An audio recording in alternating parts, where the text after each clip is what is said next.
Hello, ladies and gentlemen, and welcome back to Lads Discuss DC. Yes, even though the Death Battle podcast is dead, DC content will still live on my channel.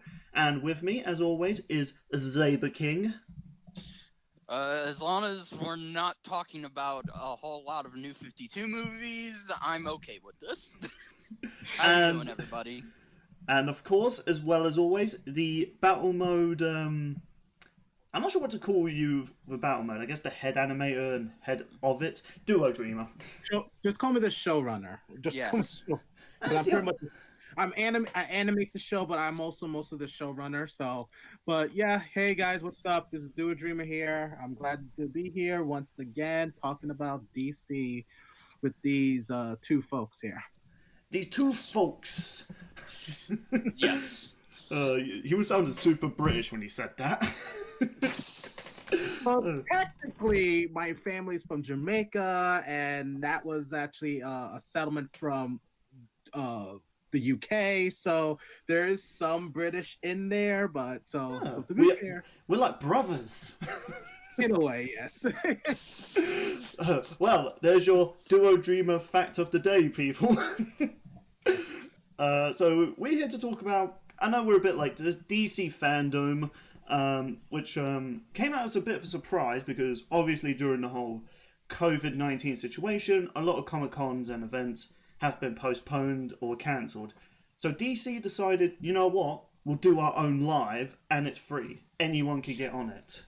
Yes, and it'll be the first one to go for 24 hours. Yeah, it went on for a whole day. Yes. And this wasn't just, DC live action movies. No, animated, comics. Basically, DC were just like, right, we're doing our own show. Yes, like, they threw everything at the wall. Like, as much as I love Marvel and Disney, what they've done with their franchise, Marvel, you need to step up your game with this sort of stuff. Like, come on, man. DC just destroyed you with this one thing. And it wasn't like a really crappy one as well. This was really good. There was so much things announced. And yes, people, we're not going to be able to talk about everything. Otherwise, this podcast will go on for longer than the actual Fandome. Yes. Well, no, we may have to split this podcast into two parts. Oh, God, listen. We will definitely talk about a lot of things that they've brought up in this. But for the main things we want to talk about, we're going to go through them as it is. 7 things, so whatever you make a microwave meal or something, get a cup of tea, you're going to be here a while. Yeah. Yes. So, the first thing I wanted to talk about, which came as a shock to me, Milestone Media returning. For those that don't know, the people who made Static Shock were never DC writers. The Static Shock was never a DC character. I know they've made other comic books, but I'm more familiar with Static Shock. So this bit will be more Richard and Duo's discussion, really.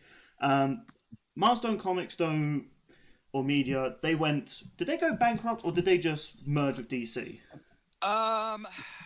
They kind of merged with DC in a sense, but they never were a part of the DC family, because DC and Warner Brothers and their infinite corrupt wisdom tried to steal Milestone Media from the McDuffie estate at the funeral of the late great Dwayne McDuffie, who created Static Shock. Okay. So, I mean, this is pretty much obvious. I'm really clueless about all the comic book characters these guys are outside Static Shock. I did watch a little bit of his cartoon growing up, but I wasn't as into it as I was, like, into the Spider-Man show. It's okay. A few of them actually made appearances in Young Justice. That's true. Yes, Icon and Rocket, they're from Milestone. And those are the only ones I know. Fair enough. So Milestone's Media was meant to be different from other comic book studios because at the time period a lot of comic books came out, such as like Stan Lee, made a lot of heroes to pretty much sucker punch Hitler in the face because at the time Marvel was hitting its peak, World War II was kind of a big thing. And in a similar way, Milestone's Media, didn't that come out during the whole racial instance with like African American people? If I'm correct. Yeah. They wanted to make a lot of comic book characters represent the black people, which that is awesome. I'm not gonna lie. Yes, because at the time there were only two black superheroes from both Seriously? Marvel. Yes, from both Marvel and DC respectively. Luke Cage and Black Lightning. Yes. Huh. That's kind of interesting. I mean, well, interesting is like you would think during like the whole like racial era, loads of comic book companies would have wanted to jump onto that and make their own black superheroes. I mean, Well, during the whole feminism thing, so DC and Marvel, how many feminist heroes did they create at that time? not sure. Well, again, I mean, unfortunately, the 70s and 80s were kind of, those were decades where, unfortunately, Caucasian superheroes and female superheroes mostly ruled that era because we were still somewhat not we weren't where we are today, where there's a multitude of different ethnicities for comic book Right. superheroes. It wasn't as racially integrated as it is today. Yeah, Yes. right. You should see So, British history, man. Our history's dark. Even the thought of having a colored superhero or villain was kind of like taboo at the time, you know, and That is you know, madness. now things. Yeah, it was because again, it was an industry where it was mostly ran by white people, you know, and of course there were some white people who kind of want to bring white people as the dominant race while the black people were sub, and the thought of having a superhero as black was very taboo at the time. And Enter in Milestone Media. Right. Yes. Milestone Media, they were awesome. There was a ton of great superheroes there. And the biggest thing that came from Milestone was arguably Static Shock. I mean, even if you're not familiar with DC Comics in general, you've heard Static Shock. Even through the cringy TV show intro, or just his influence on comics. Like, people like to say Blade and Black Panther influenced black characters in comic books. I disagree. The first character I think of is Static Shock. Like, he's the first one that comes to mind to me. Yeah. I mean, he's had such a big influence on like comic book media, so it makes sense why he's essentially the mascot. Similar to how like Marvel have their Spider-Man, DC have their Superman, Milestone Media had Static Shock as their main man. Yes. And they also had Icon. Icon's wasn't as popular, but he. Are you saying he wasn't as iconic? That was for you, Yang. Damn it. No, screw you. No. I had to. No. I think a lot of people of both ethnicities just related to Static more, and again, I think that was kind of Dwayne McDuffie's magnum opus, and that's why Static was the one to get a cartoon that pushed him into DC instead of Icon or all these other great characters. But, yeah. I mean, just alone from the Death Battle, which was my true introduction to Static Shock, he was a really relatable character. Listen, I'm going to say this on here. I definitely think Static Shock was more relatable than Spider-Man for me. I mean, maybe not as relatable, because I never had problem with gangs and stuff like that, but I still kind of live in a troubled neighborhood, and it was kind of like, you need to be in this sort of group to survive. Right. Yeah. Because like with Static Shock, it did take place in an urban setting, and most black people were in urban cities. So with that, it was definitely relatable to a lot of readers, and even people who are not black, who do live in urban cities, found it relatable when it came to Static. As of like with Peter Parker, who actually lives in Queens, which is a rural area, and yes, he goes into the city and stuff like that, and plus he's not as rich or anything like that. He's always struggling financially. But I think in terms of like say living arrangements, he's still comfortable where he is, like always living with his aunt and stuff. But with Static, he lives in an urban setting, and that's more relatable to most people who do live in the urban setting. Yeah, like static setting couldn't be more day and night compared to someone like Peter Parker. Yeah, no, and I love Static and I love the Milestone universe, and I was actually, and again, it was quite sad when Dwayne McDuffie, the creator of Static and the one who co-created the Milestone universe, passed away, and we kind of saw that universe unfortunately died down, and because the estate and Warner Brothers were just battling for the rights for these characters to keep appearing in DC content. So that's why, if you noticed how Static Shock is kind of not as out there as it used to be. That's his comic art style compared to DC's art style at the time. I don't know. I just felt like it could have clashed a lot because I felt like Static Shock's comics had a style. It was meant to look more like sort of like street art, if you know what I mean, in a way. Yeah, it was meant to have that graffiti look, and yeah, I get you, and that's kind of where the appeal came from. But when it moved to DC, it just became just Static Shock, but in DC's art format. Similar to the Ruby comic books. I like the Ruby comics, but I just feel like taking away the anime art style of Ruby kind of just turned it into another DC thing. Oh, no, yeah, that's completely understandable. So, yeah, no, again, but now that the estate and DC have reached an agreement, I'm very happy that the Milestone's coming back, and it couldn't be a better time. Oh God, do they need them more now than ever? We desperately need something to like kind of boost up the morale in terms of racial relations. You know what I mean? Yeah, no. Right now, the morale when it comes to racial relations is down the toilet right now. No, and as well, also too, as somebody who's as I'm sure Bill has too, but.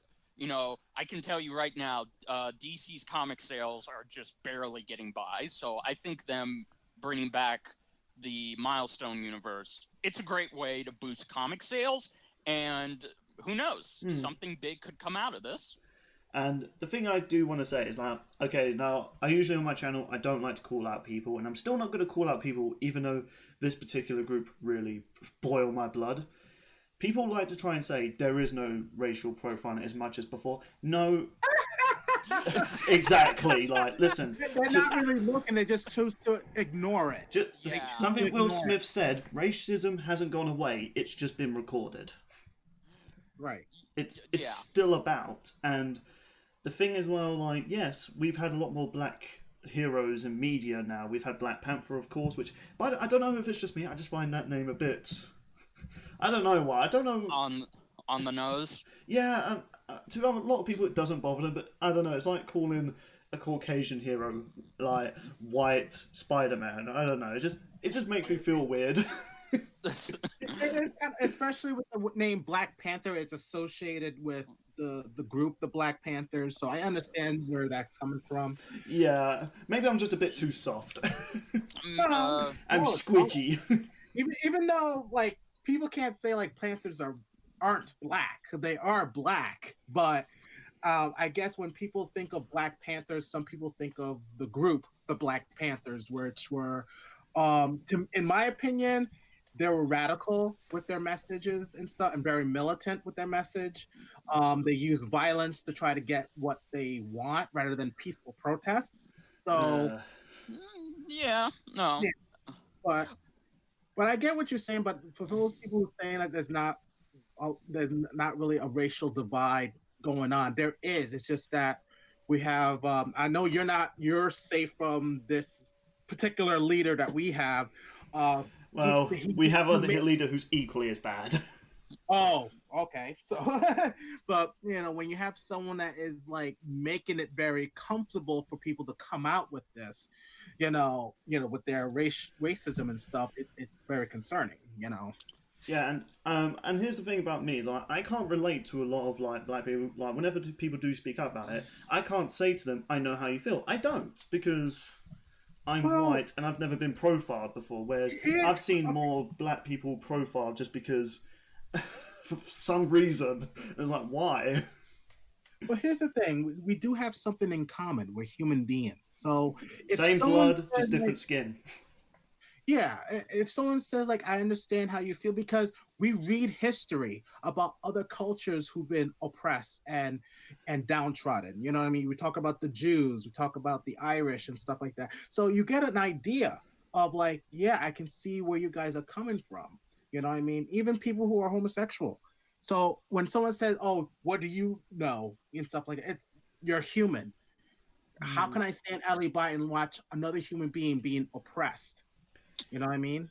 Yeah, no, So, most starting off the podcast with a very serious dilemma, which no, this is yeah. but this is what I feel like Milestone Media is about. You know, it's not all about da da da da saving the day. It's like showing the real world through a fictional character.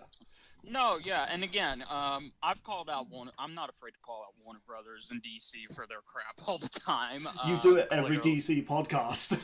Yeah. I do that, but again, but it's just the fact that DC, the higher ups at Warner Brothers.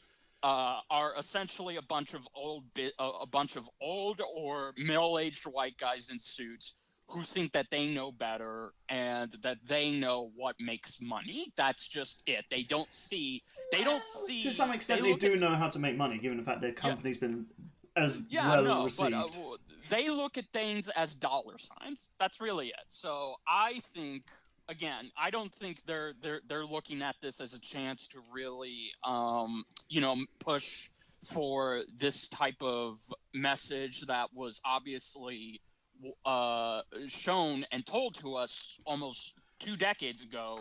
They're just looking at this as another source of revenue and like a cash grab.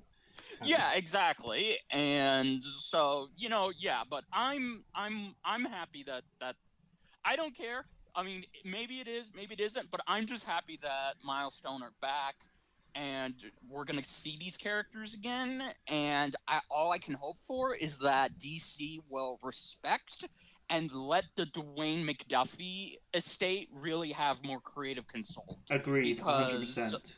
Yes, because Dwayne McDuffie's characters deserve better than what they've been doing, than what they've been trying to do with these characters. Right.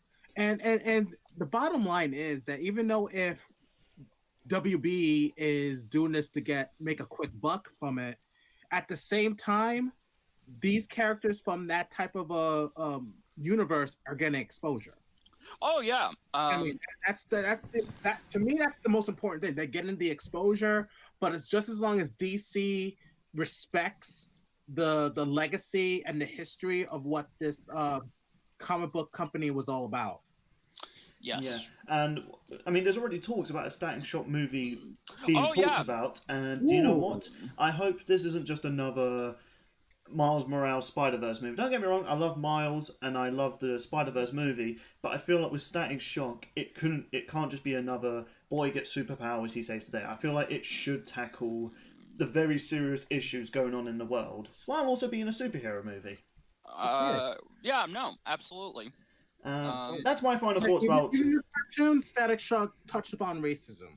Oh yeah, no. Oh yeah, even the cartoon. I know you remember that episode, Rich, where when I think as Virgil's friend's father was racist. Yes. You know? Wait, was this actually in a kid's cartoon? Yes. Wow. Okay, I really thought it only touched on gangs and gun violence. I did not realize it went on to that far. No. It had to. Again, that's the thing. With Dwayne McDuffie involved, when he was, with us back then, he pushed hard for it to tackle racism, and they say, okay, you do whatever you got to do. I mean, to be honest, in this day and age, Elmo's talking about racism, why it's bad, so if Static Shock does get another cartoon, then why not?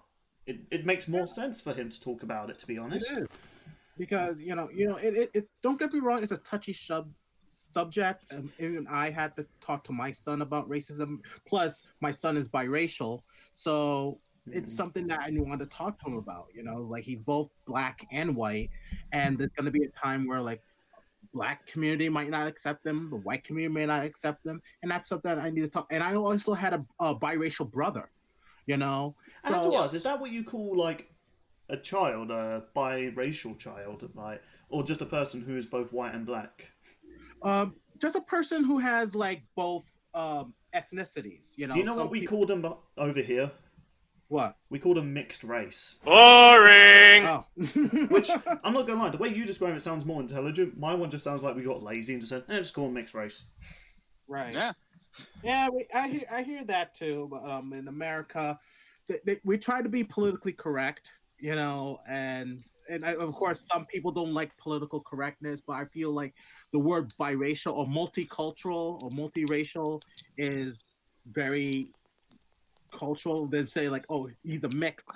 It kind of sounds like that they're a dog, like a mixed dog, like a mutt or something like that. You know what I mean?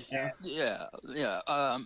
I tell you what, we do need to wrap up this bit because we have been talking about it for 20 minutes. It's an interesting subject, but I feel like we've all said our piece about Milestones returning. Yeah. We're all happy about but, it. But speaking of black, isn't there Black Adam? Yes. Oh yeah. A good segue. So, Black Adam. I'm not too familiar with him as I am with Shazam, to be honest. I mean, recently I've gotten into Shazam through of course, the live-action movie and the DC animated movies that have come out. When I heard Black Adam was getting a movie, I was like, oh, cool. Who the hell is he? that was my reaction. I was thinking, so what hero is he? And then all my friends laughed. I was like, what? What did I say? A hero. Yeah, I found out he is essentially Shazam's Joker. Yeah, kind of. Yeah. Well, he's more of he was a villain, but now he does fall under anti-hero, because especially if you go read his comics and if you go look at his origin, he is a hero, but he's not a traditional superhero. Right. But his views do unfortunately put him as a villain, so that's why him and Shazam are pretty much adversaries. Yeah, so for this movie, okay, so how they advertised this movie, first of all, was artistic as hell. So they did like essentially what was like an artistic slideshow, which reminded me a lot of the Mortal Kombat endings for some reason. For those that don't know, when you complete a tower as a character, they get like a slideshow ending. Now, what they revealed in it was, of course, a small portion of Black Adam's story, how he essentially became the quote-unquote hero of his world, and people were like, no, screw you, you're weird. And so he was like, you know what, guys, screw you, I'm gonna kill you all. Well, to be more serious. Yeah, sorry, I'm being the more jokey one. No, it's alright. Basically, he has different views on how to protect Kondak, his home, and basically he decides that he's going to use these powers for a more, I guess you would say, tyrannical rule, but in his mind he doesn't see himself as a dictator. He sees that, okay, I've been giving these powers, I can do a lot of good with them, but I'm going to do what I think I need to do with these powers, instead of just learning the responsibility that comes with being blessed with literal godlike powers. Can I just ask, what was the name of his land again? I want to hear that. Kondak. That sounds sexy. Kondak. that sounds sexy. I feel like that's what he would name his penis. Dude. Do you want to see my Kondak? I don't like where this is going. Listen, these podcasts aren't rated for kids.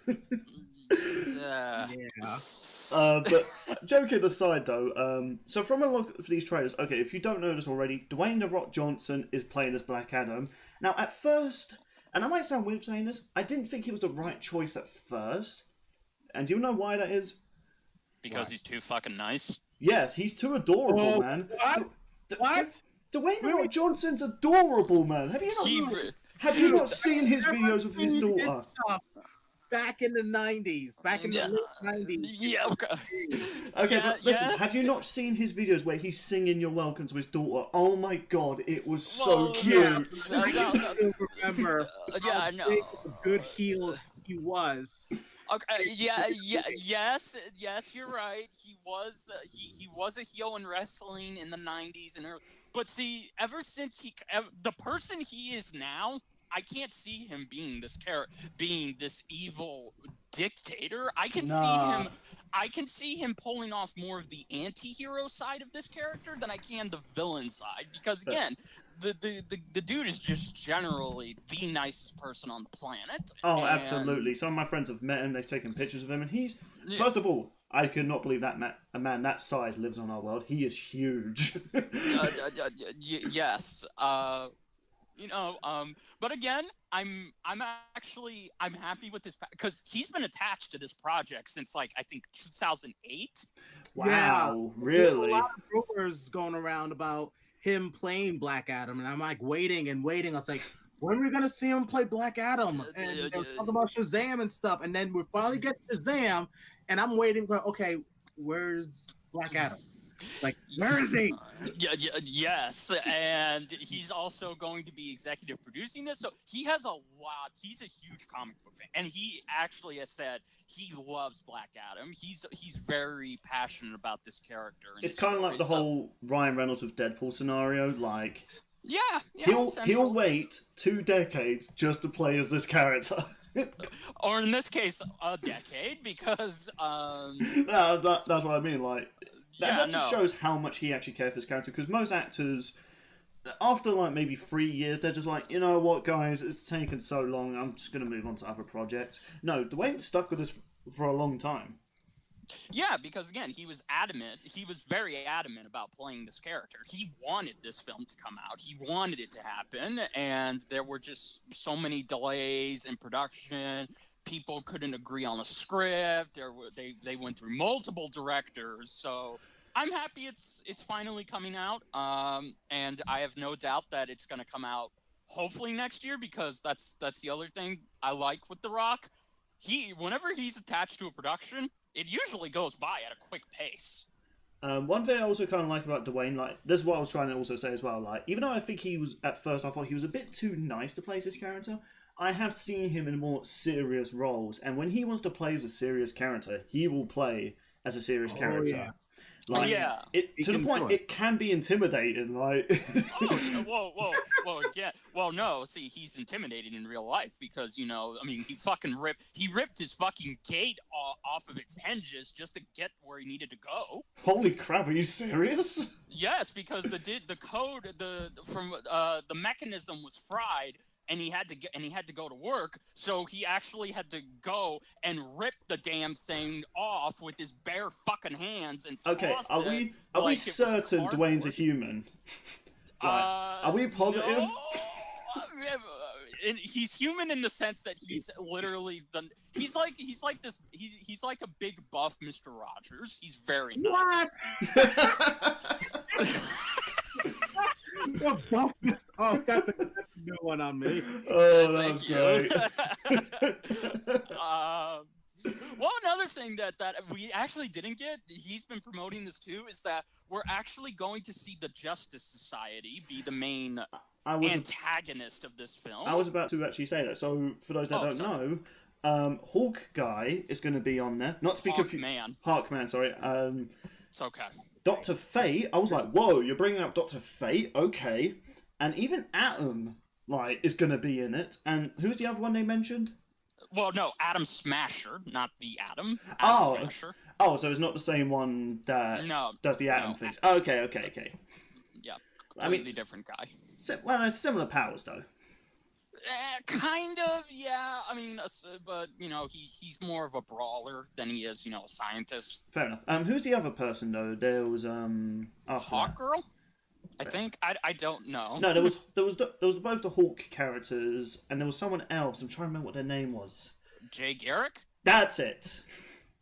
And so it was a bit shocked that we're gonna, and this is gonna be connected to the DCEU because obviously we've just had the Shazam movie, so they obviously need to introduce Black Adam. Yeah. But when I heard Doctor Fate was going to be, I really thought they would have saved him for like another phase in this franchise, because Doctor Fate is like one of the most powerful DC characters.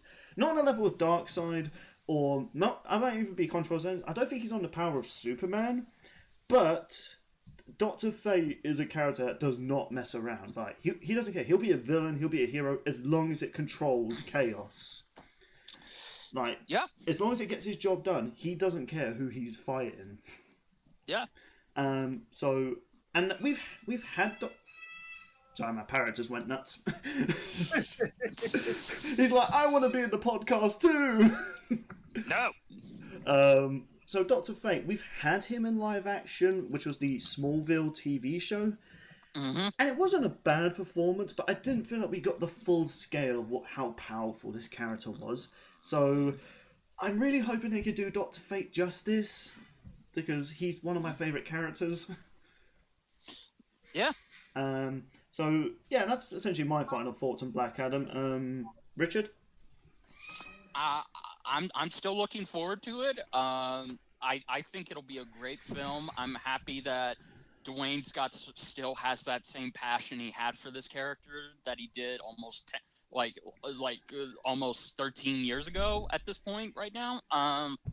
And I'm excited to see the Justice Society, because I love I actually prefer the Justice Society of America over the Justice League. And with that, you get the F out right now. Well, again, I have my personal reasons, but yeah, no. And I'm just hoping that it'll be great, and The Rock will be able to carry this film again. I don't know. I don't know I can't remember who's writing it, but all I know is that if it's good, that's awesome, and I can't wait to see him go toe to toe with Shazam whenever they get around to that production. It's gonna be interesting seeing those actors clash. Oh yes. Like, again, nothing. I will never take anything away from Zachary Levi, but it is too bad that John Cena didn't get to play Shazam. oh, that would have been so hilarious. That would have been very interesting. But at least John Cena is going to be playing a DC character, actually, Which we will talk about after the next one. Shh. Yeah. I don't know why I'm shushing my computer like it's your lips. No, yeah, but yeah, no. Those are my thoughts. What about you, Do? Like I've been saying, when I first heard rumors about The Rock gonna play Black Adam, I was like, he has the look, he has the bod for it. I say go for it. That's an understatement. Yeah, that is an understatement when it comes to the bod. Yeah. But like I said, I was waiting until finally we had Shazam, the movie, and didn't see him at all. But then when I heard that they are going to be making a movie of Black Adam, and it's going to be The Rock or Dwayne Johnson going to play him, I was like, good. And I know some people may look at it as like, oh, I don't see him as a dictator and this and that, because he's so nice in real life. I say, well, I guess you've never seen his stuff in professional wrestling in the WWE. Yeah. But that was almost 20. But that was 20 years ago, Duo. Yeah, but here's the thing, though. Old habits die hard. Okay. Maybe. Yeah. I mean, he's played a serious character. Still do it. You know, you can still do it here. Like he even one time played a villain in Get Smart one time, and I thought he did pretty well. Like I didn't expect him to be the villain. Yeah. Get Smart. I don't know if you remember that, Rich. I do. Yes. I've never even heard of this. You never heard of Get Smart? Nope. What? Never. You should watch it. I think you like it. I'll look it up later after this. Watch the old show with what's his name? Darn, I forgot his name. He was the voice of Inspector Gadget. Okay, I'll look it up later and then I'll let you guys know how I thought about it. Okay. So your final thoughts, Duo? I'm rearing to go check this movie out when it comes out. It's good to hear. And I hope that Dwayne Johnson does an awesome job. I believe he will do an awesome job playing as Black Adam. Oh, who's trying to call me right now? Ignore that. Oh, I thought it was a scammer trying to call me. I was getting ready to get my burping breath back. No. Ignore that. If you don't get that joke, Duo, when I was recording The Last of Us Part 2, a scammer called me midway, so to annoy him, I burped into the call until he hung up. I have a video of it on YouTube if you want to watch it. Moving on. Alright. Although, speaking about handing out justice, onto the Justice. onto the... That's a good segue, to be honest. So... If you are familiar with the Arkham games, people, then you might be excited for the next game made by... No, I said you were saying the Arkham games. I said I love them. Oh, okay. Yeah, well, a Arkham game. Yeah, so... Oh, wait, have these guys not done all of the Arkham games? No, this is not... No, Rocksteady are not attached to this. They're attached to that Suicide Squad game. This is WB Montreal. Oh, interesting. They're the ones who made Arkham Origins. Okay. The Well, best of the series. in case you guys have figured it out, yes, we are talking about Gotham Knights. And for those that don't know what it is, it's essentially a Batman game, but not about the Batman. And it will not have Batman as a playable character. Nay, lad. What it is going to feature, though, is, of course, Red Hood, Nightwing, was it Damian as well? He's in it No, too? Tim Drake. Okay, Tim Drake and Batgirl. 4 playable Bat sidekicks. Isn't Red Hood going to be in it too? Yeah, I said Yeah. Red Hood at start. I saw him on the trailer. Yeah. I just said, Red Hood as well. Oh, okay. Okay, I think my mic might cut out. I hope it doesn't affect the recording. No, it's okay. So essentially Batman is presumably dead, and Arkham decides, or Gotham decides, yeah, let's go nuts, Batman's dead. Yes. Of course, it's now up, so now it's up to Nightwing to assemble the Robins, or the ex-Robins, to essentially take Gotham back. Well, you're kind of right. It's not up to Nightwing doesn't... Batman basically sends out a record... Batman, of course being Batman, knew his death would come, so he sent out a what he called Code Black, which was essentially a message telling each member of the Bat family that they would have to be the new protectors of Gotham from now on. I really like that. Yeah, no, and it's very sweet, and... It just goes to show that Batman knew he would never be Gotham's protector forever. Yes, and I do want to get the elephant out of the room right away. No, this is not connected to the Arkhamverse. It has nothing to... It's borrowing the concept from Arkham Knight, but it is 100% full disclosure, not canon to the Arkhamverse. To be honest, at this point, though, DC has kind of connected all their universes together through the multiverse sort of shit that they've done. I mean, for God's sake, we had Zack Snyder's Flash meet the TV version's Flash. Yeah, yes. It's like, at this point, you know what, if it's DC, you know, it's connected. Shut up. Buy our merch. Yeah. So yes, because I have seen a lot of people say that, and it kind of gets me a little twerked, because I'm like, come on, did nobody watch this? Did nobody fucking watch this preview? Did nobody go and see and look up research where they clearly said it's not in the goddamn Arkham universe? Richard, it's social media. Do you really think people research? No, they look at one article and then declare that's facts. That's true. I'm calling out you people. You know who I'm talking to. Oh, you lazy. They don't even take the time to see if it was doctored or fake or anything. They just see it. If it's in their interest, they just share it. Yes, but yeah, no, and again, just in case, this will be done by WB Montreal, the underrated division of WB Games that have only done one major game, and that was Arkham Origins. They were behind the port of Batman Arkham City to the Wii U, but they've essentially been a kind of unknown developer. And Batman now, Arkham Origins is so underrated, man. Yes, thank you. It's a good game. It's a really good game. Listen, it's a great game. Obviously, yes, it had to compete with Batman Arkham City, but again, no, this is by a different team of developers, and given they had to essentially borrow a lot of already made stuff, they did pretty good with it. Yeah, no, it is. There's some great document videos talking about this game and how they actually wanted to do more of their own thing, but still keeping it within that universe, but they couldn't. And people need to give them some goddamn credit because they actually managed to put to work and get Arkham Origins out within 2 years, which essentially is kind of impossible to do with a low budget.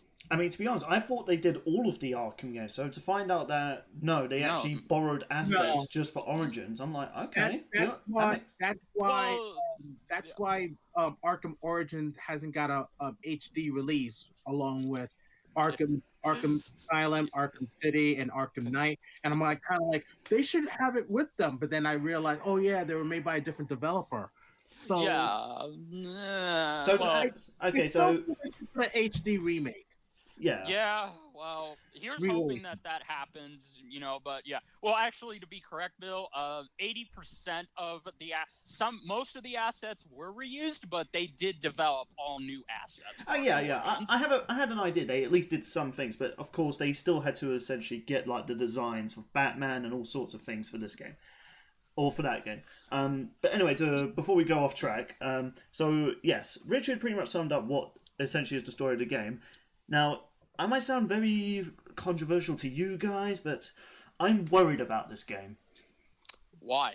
So I'm going to need to go into a full explanation. So I recently played the Avengers game, which at first I was having fun with it. It was really fun. Oh, no. But then it got to the 6-hour mark and it did start feeling like a grind. I was just doing the same thing. Hulk smash, Iron Man blast, waiting for a lobby to start with my favourite character. Rinse and repeat. Fight a really easy boss fight. And then I looked at the gameplay for, of course, this game. And I'm kind of worried this is going to follow that same formula. I feel like it's going to be like a Destiny sort of game with superheroes, Go to this area, beat up... It's going to be the same formula as the Arkham games, in my opinion. No. It looks like it. It looks like it to me. Okay. It looks like it's going to try and do its own thing, borrowing influence from the Arkham games. But... and I could be wrong. I'd love to be wrong that this is not just going to be another... Yeah. This is not going to be like that Avengers game. Now, okay, to be clear, people, I'm not saying that game is bad, but when you do play to a certain hour...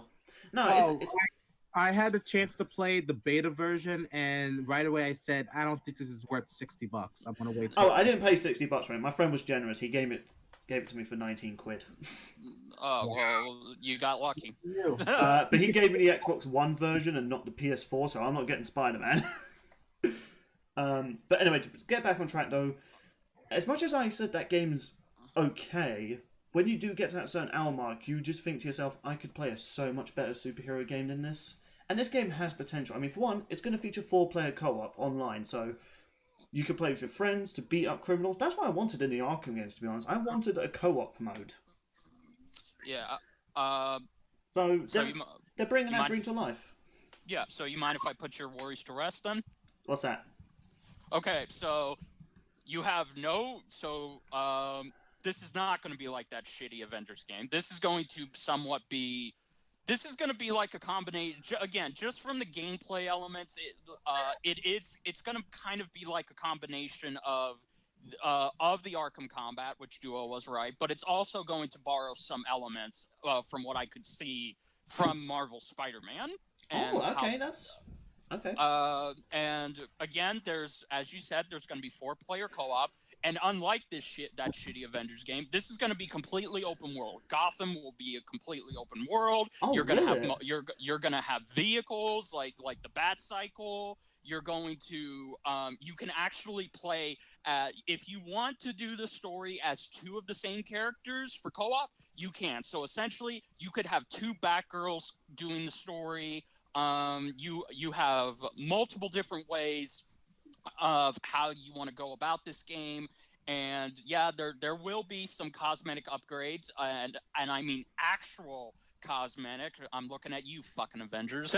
This episode's just been Richard says F you to the Avengers game. Yeah. God. So it's not even gonna come close. I guarantee you, it's gonna make that shitty Avengers game look even worse than it already is. I mean, like I've always said for DC and Marvel, yes, the live action movies Marvel does better, but DC definitely have a good track record of good games. Yeah, they've had some hiccups. I'm looking at you, Superman 64. That was 20 years ago. Doesn't matter. The scars are still there. Scars still there. I just want a Superman game that's good. I'm gonna be honest with you. You're never gonna get a good Superman game because no, it's Superman can't die. Where's the challenge in that? All right. But to essentially wrap up my thoughts about this game, and Richard did put my worries to ease. I'm glad it's going to borrow elements from both the Arkham games and the Spider-Man PS4 game, because I've played a little bit of that game, haven't played too much, don't spoil it, I'm going to play it for my channel someday. Play it. I got up to the Kingpin boss fight, so that's good. And so you're in the beginning. Yeah, you're just starting. I played it when I was with this girl. But anyway, that's a story for another time. Okay. We played a different type of Spider-Man afterwards. No, TMI. I'm joking. Hey, If you're watching this, my friend, I'm just joking. Sure. But anyway, if it's going to really borrow elements from that game, so even just from playing the opener of Spider-Man PS4, that game was so smooth in its gameplay, in its combat, and its free running on the open world. Do you know what? If that's what this game's going to be, hey, I'm looking forward to it. I'll even pre-order it and play it for my channel. Yes. Again, they did release. They actually showed gameplay footage, which I can't believe it's now in the alpha stages. That footage is just the alpha. It looks great. I like the story, and I'm also a little pissed off at these hypocrites because people have been complaining and bitching for years, saying, "Oh, we don't want to play as Batman anymore. We want to play as the Bat Family. We want to play as the Bat Family." This game gives you that. We want to play as the Batman. What the fuck do you people want? It's like you know that SpongeBob. How do we please you fuckers? What do you want? Do you know that SpongeBob clip when that kid's crying about the ice cream he got, then he gets it taken away, and then he still cries about it? Yeah. That's what they're being like. Yes. Yeah. So like, Yeah. I should also mention too, the characters will all play completely differently. Obviously, Nightwing will be the more acrobatic one. Jason will be the brawler with guns. Tim is actually going to be the more tech savvy one. In fact, he has the ability to teleport in this game, thanks to him essentially rewiring some of the Justice League equipment. So the Justice League are in this universe? No, well, they won't show up, but basically... Of course they won't. He was able to hack their watchtower and gain access to their teleportation. Because of course. But it's only for short range, so he won't be able to, teleport up to the watchtower. He'll just be able to do a short range teleportation. It makes sense, because that would be super overpowered. Yeah, and Batgirl obviously is going to be a well-rounded one, and they showed a bit of the stealth elements. They even showed that one of the boss fight with Mr. Freeze, which looks awesome. Oh, okay, so we're getting some classic Batman villains as well. Okay, so shaping up to sound like a good game. Yeah, because again, that's essentially what this is all of the villains are now realize that Batman's dead. And it is going to be up to the to the Bat Family to try and fill that void. And from what I understand, although they could add this in as a surprise, there will not be a new Batman at the end of this game. It will just be these heroes taking up the mantle of protectors of Gotham. Good. Is that all you have to say, or is there one more thing you want to add before passing to Duo? Just one last thing. This game is going to be fucking awesome. I love it. I can't wait. I'm so happy WB Montreal are getting another chance to develop what they wanted instead of having to ride the coattails of Rocksteady. So Yeah.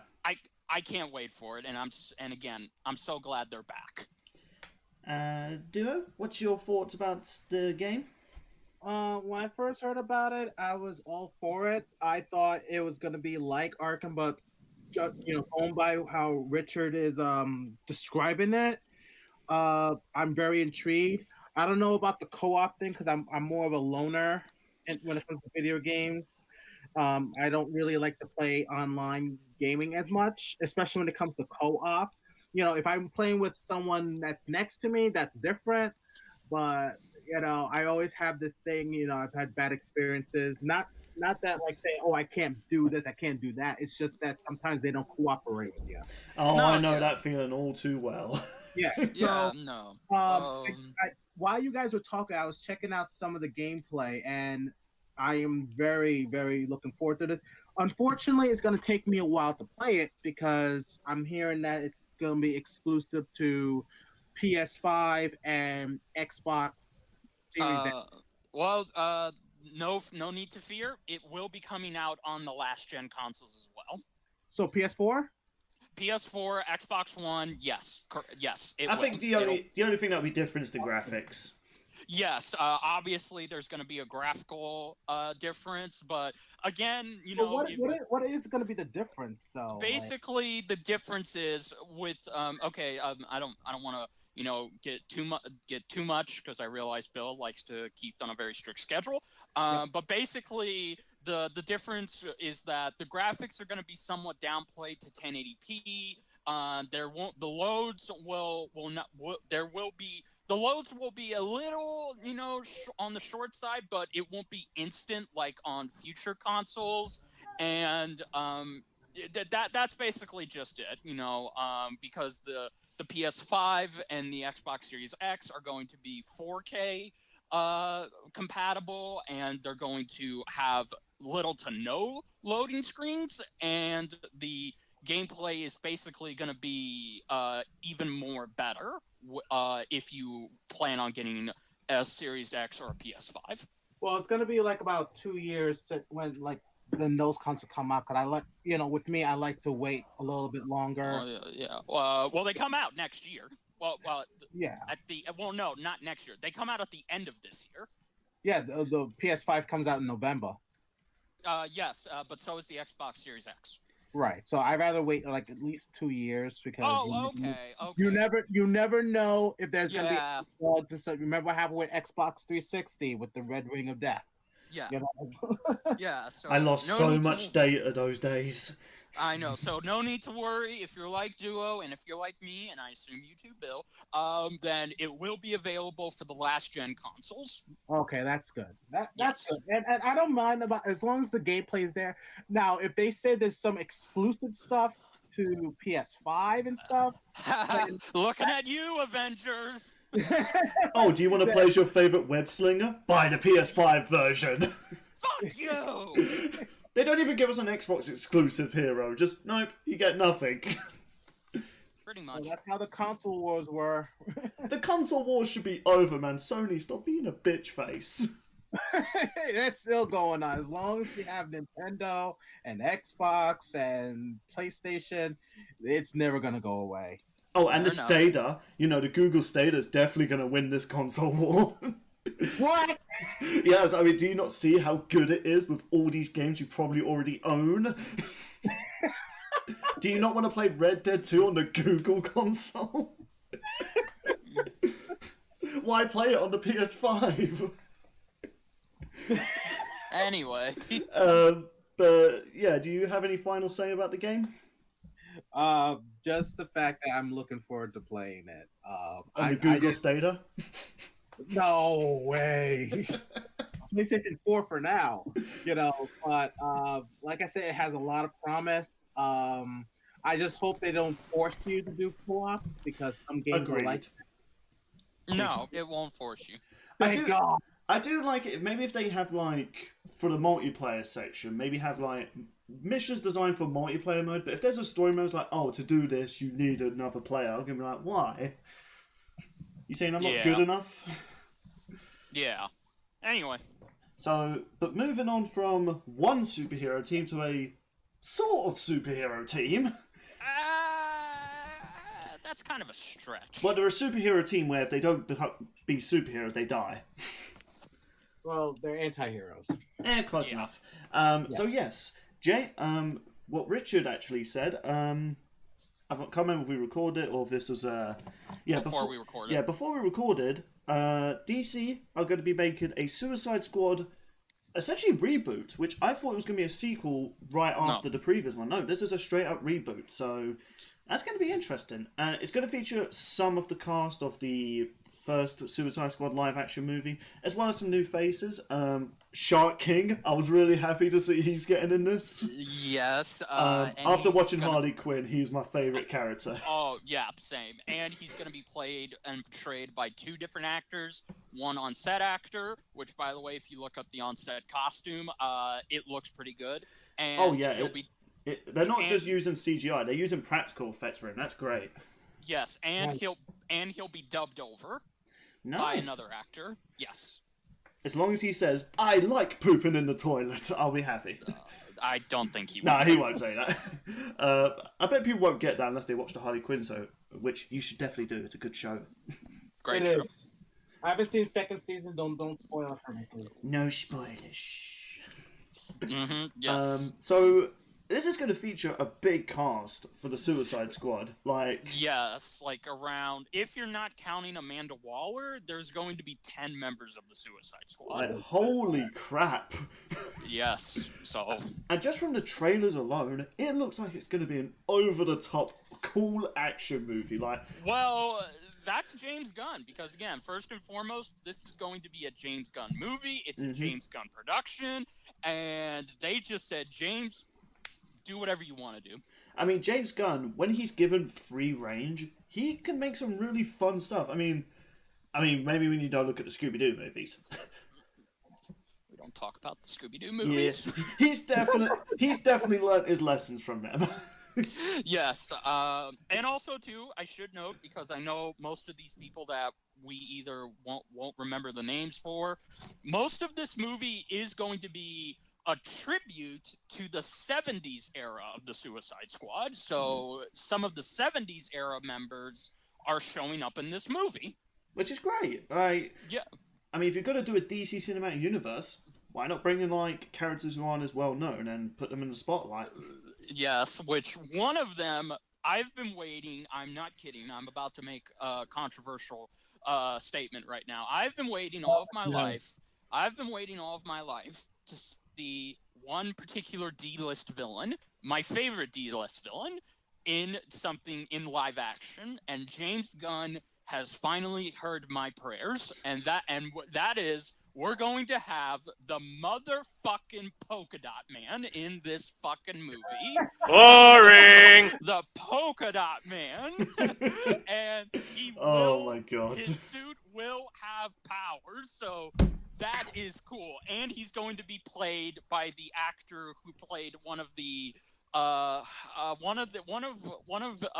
Ant-Man's mob squad, or I don't know what to call him, but if you've seen the actor, the French guy from Ant-Man, he'll be portraying the Polka Dot Man, and I'm excited. I'm hoping Polka Dot Man lives. And as essentially sort of a main antagonist in this, John Cena is playing as Peacemaker. Yes. Now, well, okay. Okay, so if it isn't obvious enough, I have no idea who Peacemaker was at first. But then I read up his comic books, and I'm just like, man, this guy's just Captain America who feels a dick. Yeah, and that's exactly what they said in the behind the scenes sneak peek. This is Captain America if he was a douche. It's your audio was cutting out a bit for me. Who? Oh no, you're good now. Your audio was cutting out for me. Oh, I'm here. Yeah, okay. False alarm, people. All right. Continue. Yeah, so, anyway, so I'm also excited to see John Cena. And by the way, when I heard that he was playing Peacemaker, which I would have never guessed, by the way, and I saw that costume, I said to myself, James, you are the fucking man, because that costume looks ridiculous, it looks stupid, and it looks like it came out of a 70s porn movie. I fucking love it. I love it. Like, as much as I love serious storytelling in DC movies, I also kind of want movies that are like, come on, it's just a little bit of fun. We don't know.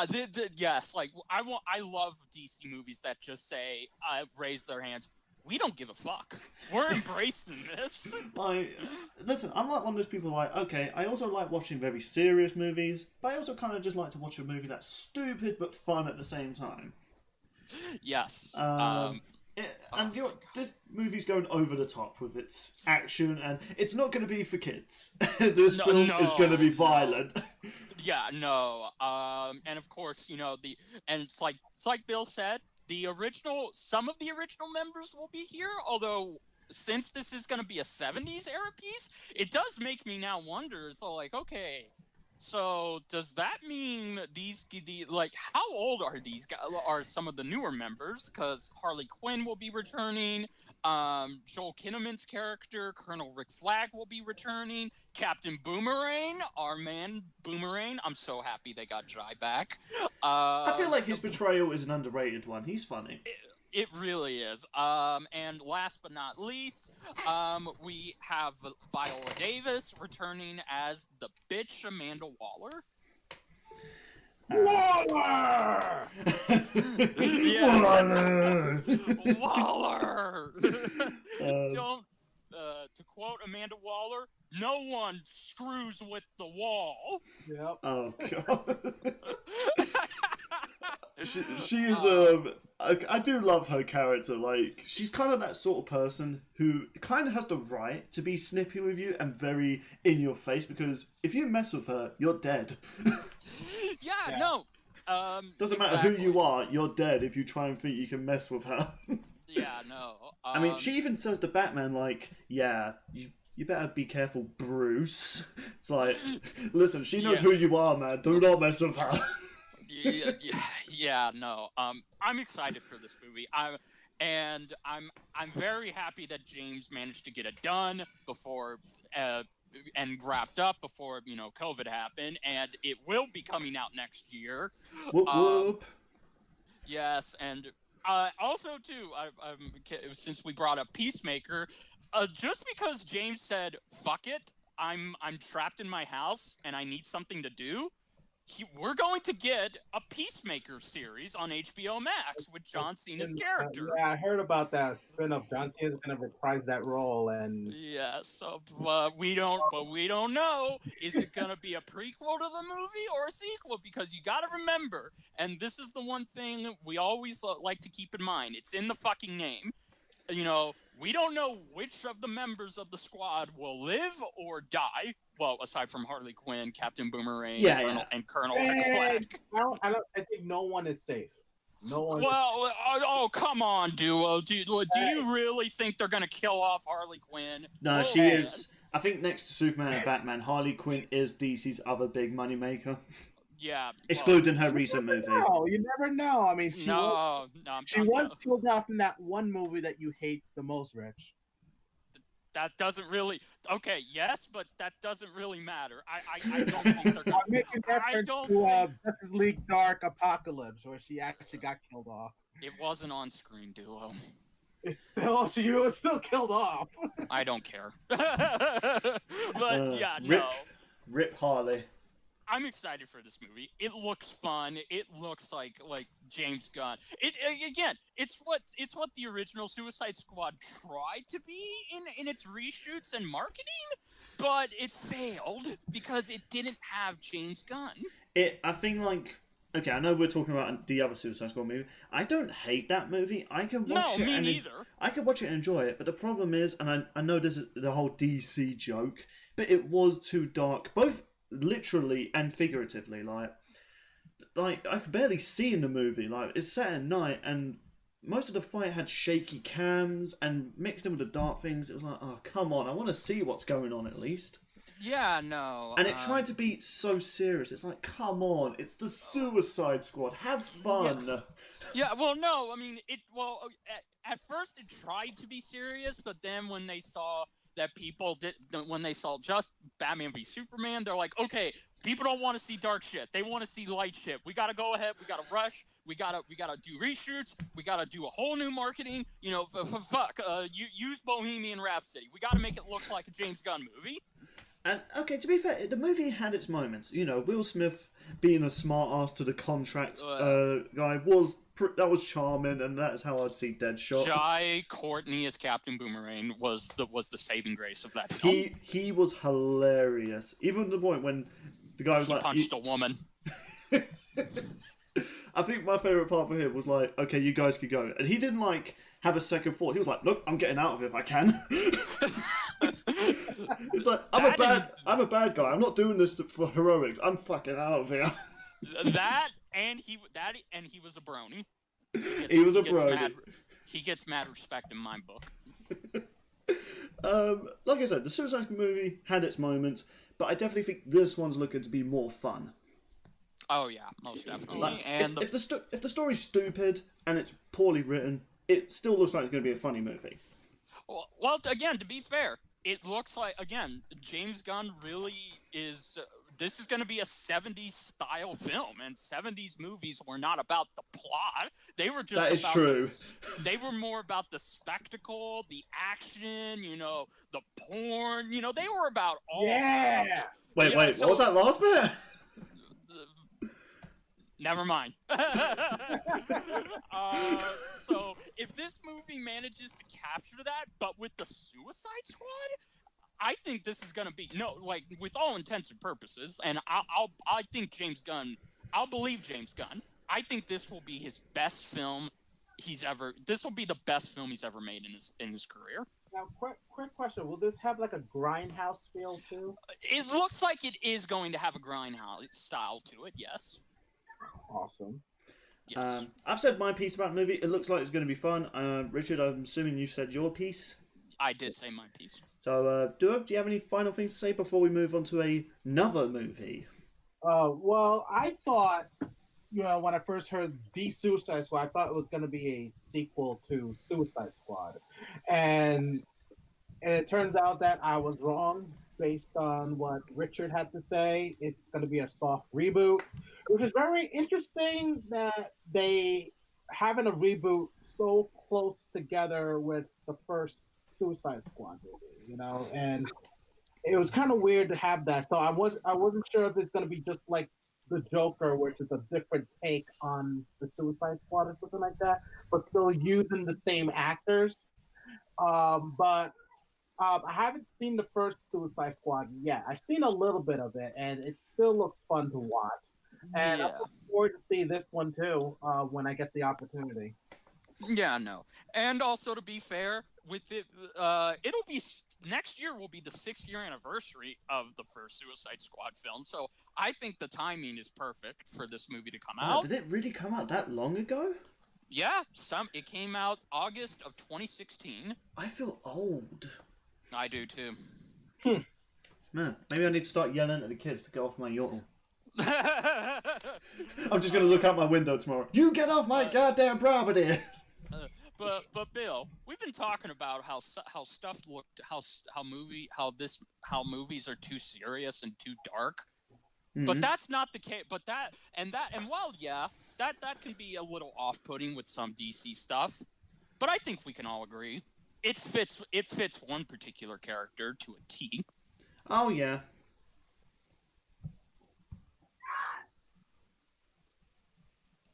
Really? Oh my God! Oh yes, sorry. I was just like, I did that on purpose. I just wanted to see your reaction. Yeah. But before we move on to that, though, Duo, have you said your piece? Yeah. All right then. Rewind. Okay.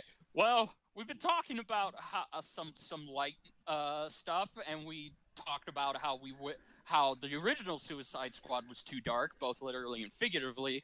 But if there's one property and one character that can make that work to its advantage, it's this film. and I think it's the film we've all been waiting to talk about. I'm Twilight Batman. You said no, it's a vengeance. I couldn't resist Oh it. god! Oh god! When I was getting close to my mic to do that joke, I was like, "Do I say it?" But yes, we're talking about the Batman. So I'm gonna be honest here. I was one of the people that when I saw the teaser image of what Batman's suit was going to look like, I was like, "This movie's going to suck." I will How dare you! I know. I'll eat my own words there if I could. I'll literally get cereal with words and eat my words, spell it out and eat it. Yes. Because just from the trailer alone, it looks like a Batman movie. Like, holy hell, this is what I want in essentially a 21st century Batman movie. I like the Dark Knight trilogy, but I did kind of feel like didn't really fully feel like a Batman movie. Well, it stopped being a Batman movie after the first one. I definitely think the second one was still good with the Joker. I just think the Bane one was a bit. Yeah, no. You did good, kid, but could have been better. Yeah, it's. But anyway, though, so yeah, the Batman. So one thing I took away from the trailer to this movie was that this isn't a Bruce Wayne who's been Batman for years. No. This is a young Batman, which I like because we've seen enough movies where Batman sees his parents die, yada yada yada. Many years have passed. I'm Batman. I must fight people. In this one, it's like, oh, my parents are dead. I have this anger inside of me. I have revenge blood inside of me. I need to hurt people. So that's an interesting take because obviously Batman didn't recover quickly after he lost his parents. Like, no, he went through a lot of anger, quote unquote anger management. Trained with deadly assassins, beating up criminals, putting them in hospitals, putting them in comas. He had some anger, and based off the clip at the end of this trailer where he beat up Nostalgia Critic. Thank you. That looks Was that actually him? No, that wasn't. It just looked like him. Yeah, even Doug Walker's joked about that, saying, "Don't worry, people, I've not been assaulted by Batman." But it looks just put the images next to each other. It looks like Doug Walker without his costume. It did. It was funny. Okay, so I'm going to be short about this because I feel like this trailer needs to be watched because it was such a good trailer. I won't lie to you right now. I've watched it 30 times. I don't blame you. It was a good trailer. There's a very good trailer. And the reason I feel like this movie's going to be good is because it's trying to differentiate. My brain, it had a stroke midway through that. It's trying to be different from the other DC movies. It's not trying to be another Batman movie. It's trying to be its own Batman movie, if you know what I mean. It's trying to be more detective-y. It's essentially like when Telltale were making their own Batman game. They wanted it to feel more like being a detective than an unstoppable vigilante. Like, don't get me wrong, it's fun to see Batman kick ass. We all love it. That's why we're here. But come on. One of his titles is the world's greatest detective. Bingo. So make a movie about him being a detective. He's had his moments in The Dark Knight, but it's really short-sighted because they want to show off all the action. I want to see Batman being a detective. Yes, well, not just that.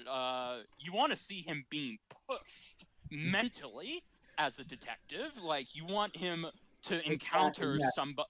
Yeah, you want him to encounter an irresistible force that challenges him and his mentally instead of physically, because that's like what Bill said. It's like that's what most of the Batman films have always been about. They've always shied away from the detective aspect because I assume they've always thought, oh, that would just be boring. Nobody wants to see that. Clearly, they've never seen Sherlock Holmes. Well, clearly no, and clearly, they never saw their fucking own creation, the Batman animated series, which, by the way, revolutionized him being a detective. Indeed. So, I agree with you. And I'm going to tell you right now, I'm probably, out of the three of us, I've been the one who's been following this film ever since it was announced. I have been following constant up. I know everything about the production of this film. And I got to tell you right now, Matt Reeves is a fucking genius because he gets Batman in a way that no other director has ever gotten. Because to them, Batman is just, he's like, oh yeah, Batman, I love it. He punches people, he battles with supervillains. It's all like, yeah, I love that. It's like, but that's not what Batman's about. Batman is not about that. He's about taking something terrible and using it to make sure it's something that never happens to anyone else. And plus, too, it's like Bill said, Batman did not get over the death of his parents easily. Like, when he was Batman, he still wasn't the Batman that we all know. He was Batman, but he had yet to become the Batman because he had all these anger issues and he wanted to be brutal on criminals. Like, as someone who doesn't agree with the whole revenge concept, I can put myself in the shoes of someone. If I had to witness someone I loved killed in front of me, obviously I'm going to be full of rage. I'm going to be full of hatred. I'm going to want to kill these people. But the thing that made Batman's story good is that there was opportunities. He found the person that killed his parents, and he had every right to just choke the life out of him.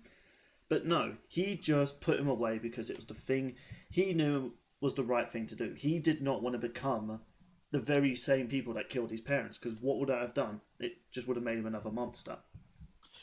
Yeah. So that's why I've always kind of liked Batman's story, origin story, over Superman's. I like Superman as a character. He's a brilliant written character when he's written right. But Batman is on the sort of level where he's way more human than people like see. They just see him as, oh, he's a superhuman who can't be beaten. It's like, no, he's more than that. He's a broken man who tries to not be tempted by his dark side. He's had so many opportunities to kill the Joker. In fact, if he did kill the Joker, I think people would be more terrified of Batman. Yeah. Exactly. Yeah. No. And again, I'm just gonna get right into it because I could talk about this film for 2 hours, and I don't want to do that. Well, you do want to do that, but no, I do. But again, I want to. This is Bill's podcast, and I always like to keep it to what he needs it to be. So, but I will just say right now, this is my most. I think everybody universally agrees with me. This is my most anticipated film of next year. This is my most anticipated comic book film, and I'm going to say this right now. This is going to be the best Batman film that was ever put to film. It's going to be better than Burton's. It's going to be better than Nolan's. It'll be right up there with the animated series and the Telltale series because of one crucial thing. It's finally a Batman story that does two things. It takes a younger Batman that still is brutal and seen as a myth and seen as a monster in the eyes of the citizens and the criminals. Because again, Batman is a terrifying inspiration of hope. He's a symbol that terrifies people. But in this, he's more focused on being that monster, because there are certain points where you look at him, he doesn't feel comfortable being Bruce Wayne. He more than feels at home being Batman, and that's what I love. And I finally love that we're getting a detective element, and I also love that it's the Riddler who is the main villain. Oh, I love the Riddler. He's my favorite. It's a different kind of Riddler. It's a Riddler who get rub. Yes. A special treatment for once, not like be like third string. Now he's gonna get.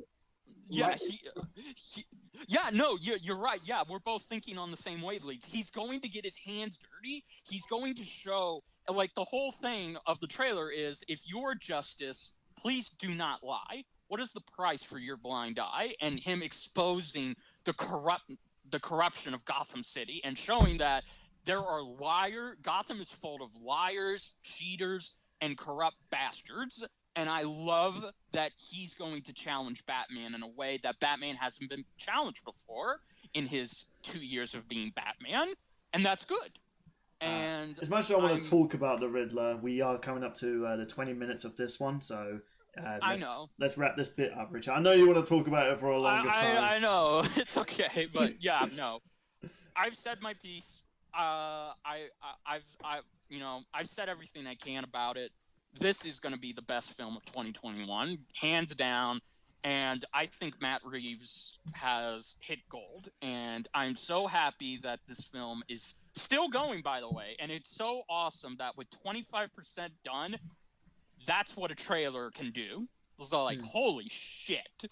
And also, happy that Robert managed to prove everybody wrong. And he managed to beat COVID into submission. Not even COVID can stop the Batman. I mean, he proved me wrong. I really thought this was just going to be another Twilight thing.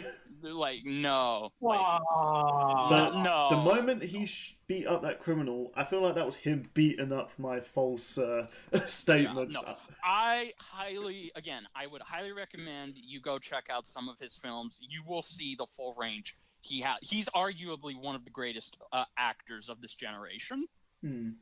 So, yeah. Can you imagine this film ends with them recreating the Batman animated show opening with him posing just like him?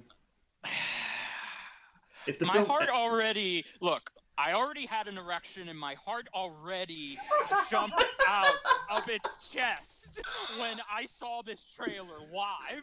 Do not kill me to where I die and I ascend up to nerd heaven, and I can only watch this film on a big screen, on the biggest screen. Don't do that. Now, Don't do that. Now all I've got in my head is a heart with a boner.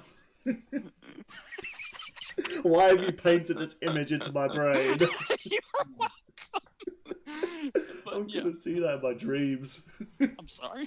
Anyway, I take it you've said your piece. I'm done. Yeah, I'm done. I've said my piece. Duo, do you want to talk about heart boners and stuff? I wouldn't go as far as that. Thank you. When I first heard that, what's his name? Robert, right? Robert Pattinson. I was kind of like indifferent with it. But then when I saw how he looked as Bruce Wayne, I'm like, okay, he looks good as Bruce Wayne, but let me see it as Batman. And when I saw him in his Batman costume, I was like, yes, I think he can do this. Then I saw the trailer, and I'm like, yeah, he's got it. He's made it his own.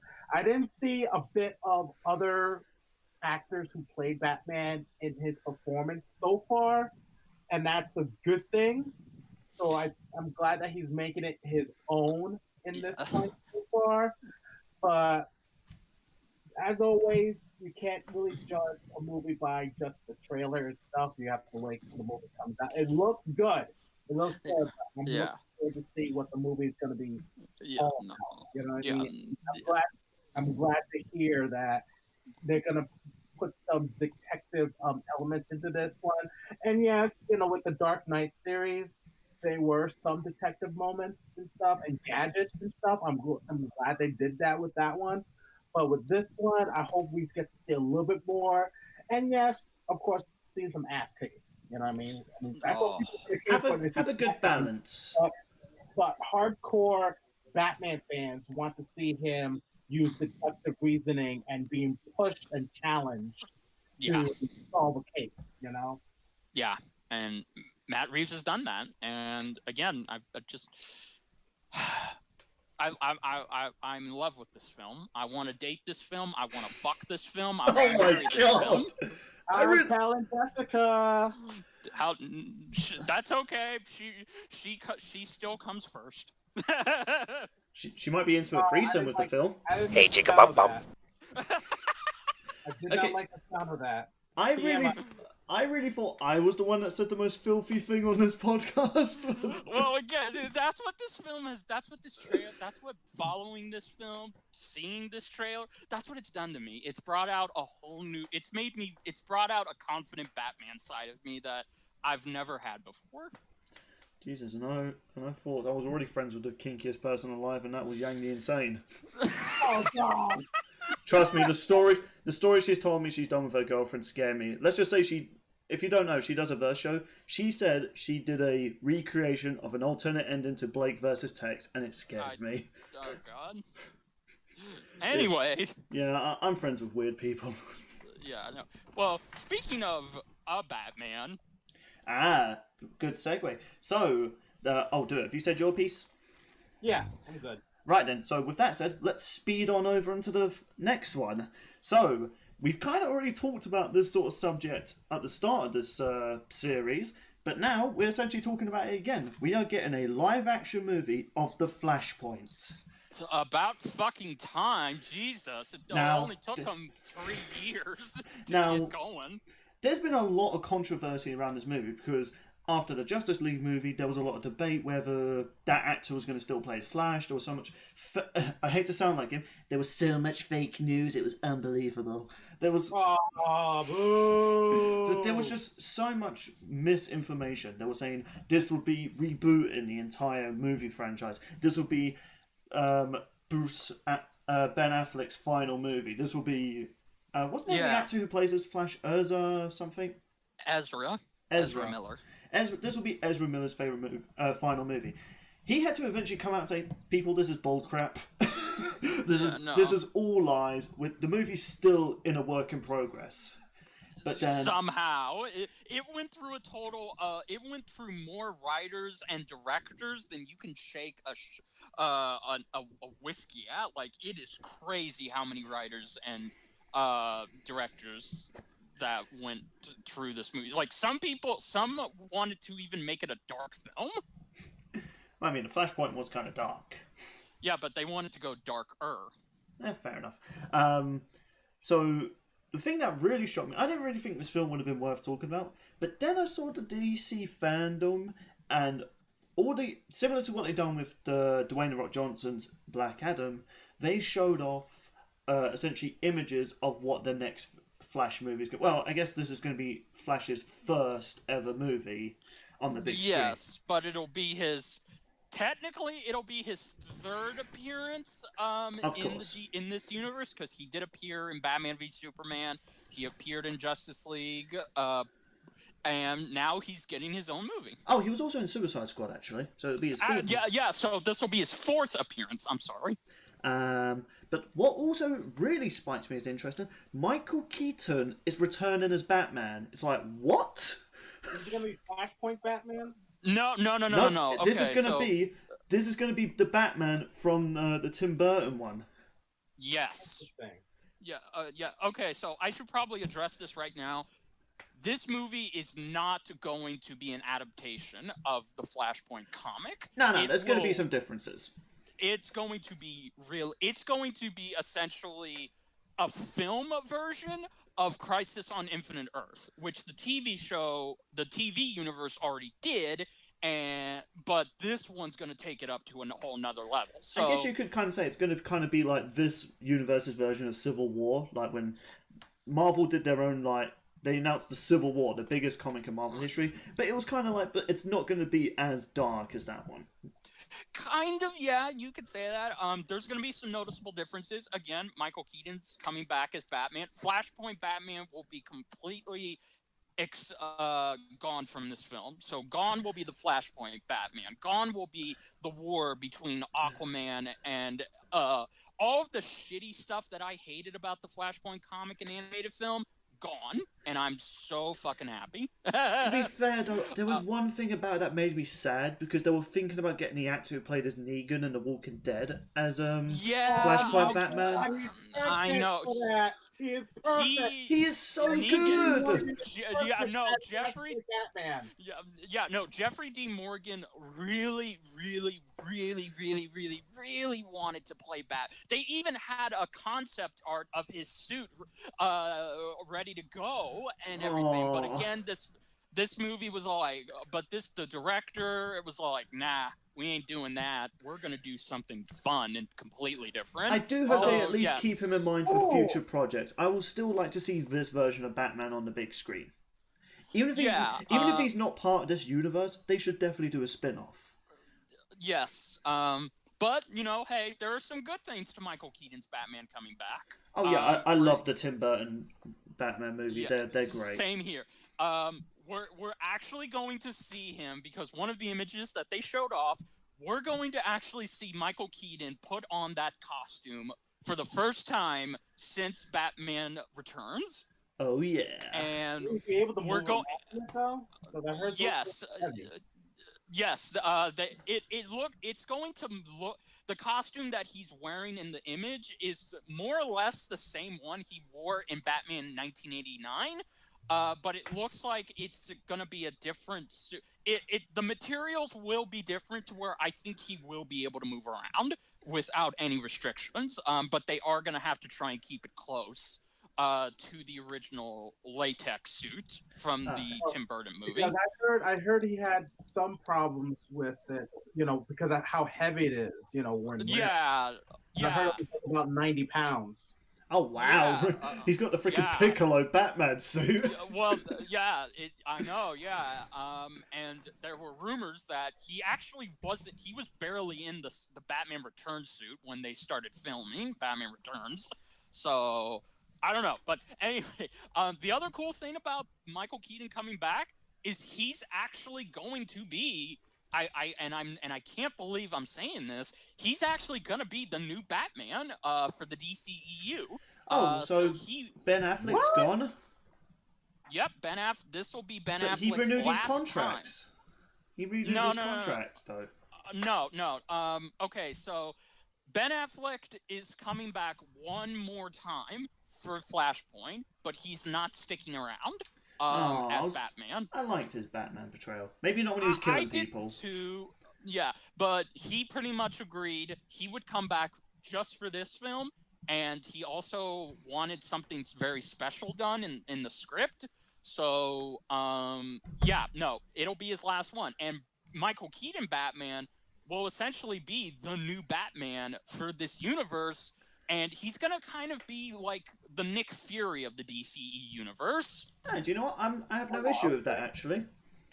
Yeah, so it won't be an extended he will actually be a supporting character in this movie, and he'll be a supporting character as long as they at least give Ben Affleck a respectable farewell and not just you're dead now, good luck, bye. Yeah, no, he'll have a sizable role in this, so yeah, I'm sure they will. But that's why I'm also looking forward to this movie. We're going to essentially see two big on-screen Batmans interacting. That's going to be interesting.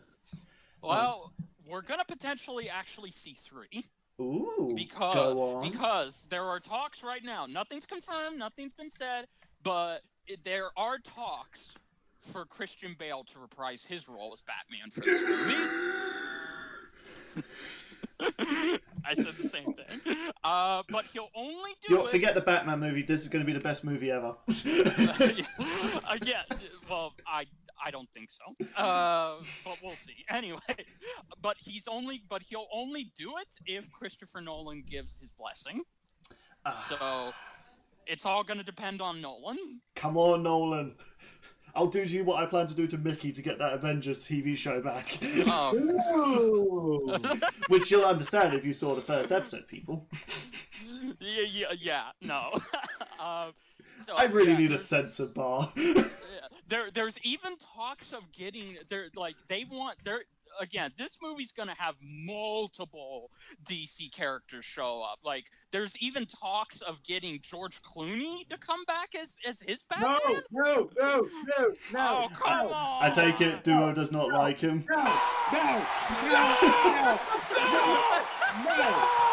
No, it would be a good tribute to Joel. Come on, Duo. There's talks of them getting. I wish Val Kilmer didn't have his throat cancer so he can reprise the role. Well, okay, yeah, that's fair. I kind of wish Adam West was still alive just so we could see that Batman. No.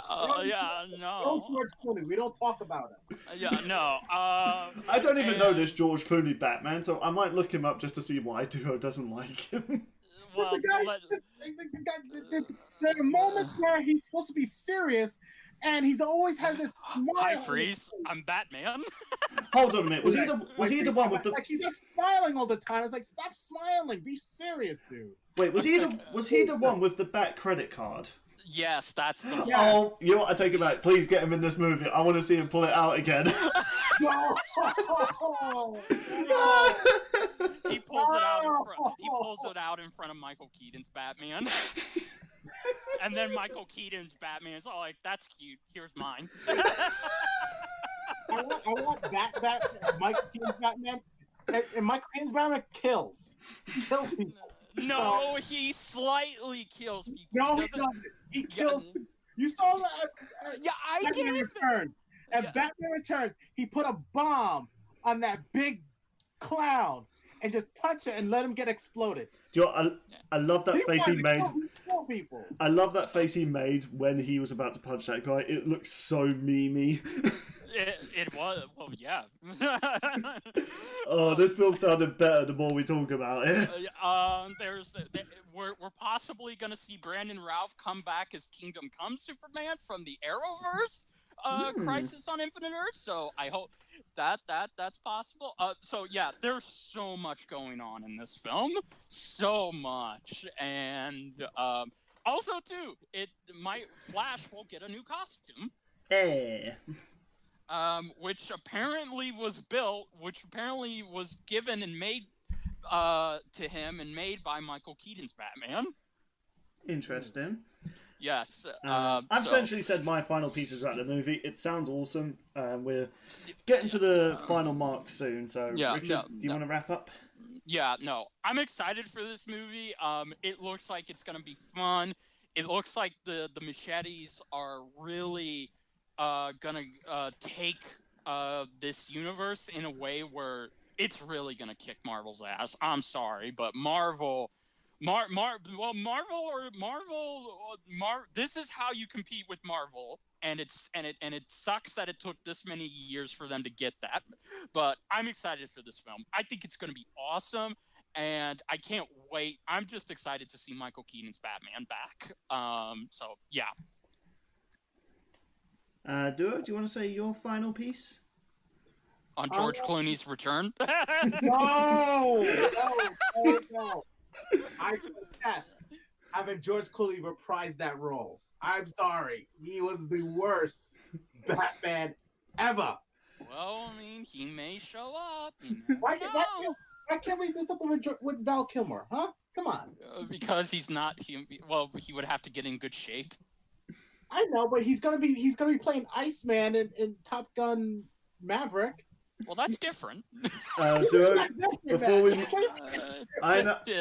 yeah, let's wrap up this bit, and then we're going to move on to the final subject.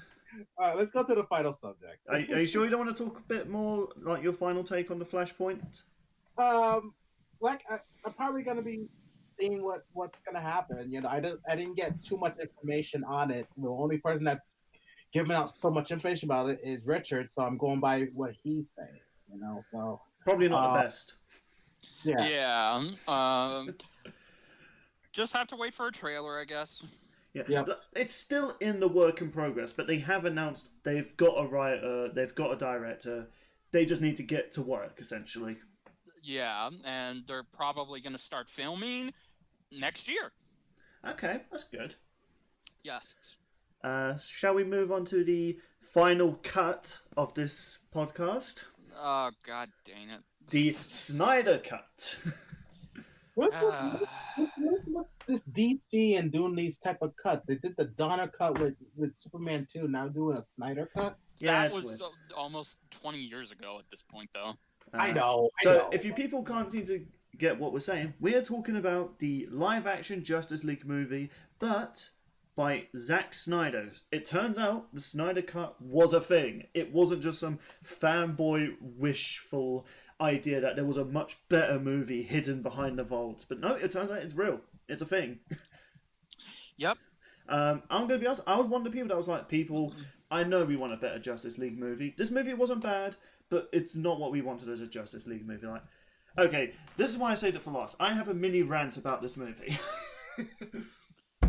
It's not a terrible movie, but as someone who grew up with the Justice League cartoon and loved all the characters and just loved this whole universe they created, this film just felt like it was trying to be the Avengers, like the live-action Avengers. Bruh. It's impossible to do that when you didn't have much movies to flush out each character. Yeah, but here's the thing, though. Now, the reason I love the Justice League cartoon, because in its first episode, it established a team. And this movie, even though people said, oh, they should have done more movies with these characters, I disagree. Listen, if you're doing that, you're just copying Marvel.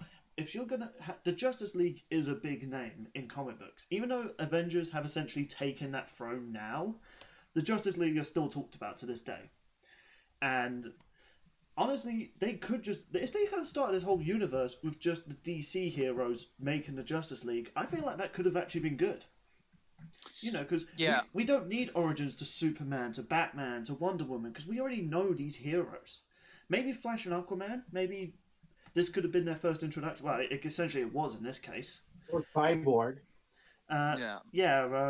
Similar to, like, I guess the Justice League War movie, but not as good. It felt more like a Cyborg origin. I still enjoy this movie. I still have its DVD here, which I'm going to hold on to it because that might be worth some money when this Snyder cut comes out next year. And so this is why I wanted to believe there was a Zack Snyder cut, because from everything that was said about it, one, Darkseid was going to be in it. A much more serious Steppenwolf. We were going to have a cyborg origin. We were going to see the Speed Force. I was like, that sounds awesome. But then that was... and the black suit Superman. Yes. And not the CGI chinned one. Which, actually, fun fact, I didn't know about this, but the black suit is actually what they used. They actually made that costume, but because DC didn't want it used in Joss's version, they actually digitally color corrected the black suit. I thought the suit looked more animated than usual. Because they literally digitally colored it to make it look red and blue. Like, okay, listen, Henry Cavill's Superman, I think is great, but I did feel like they were trying too hard to make it. He looked animated in this entire movie, not just his chin, just this entire character. Yeah. They look like they just got him from Injustice. His lip too? Huh? Wasn't it also above his lip that they had to digitally remove?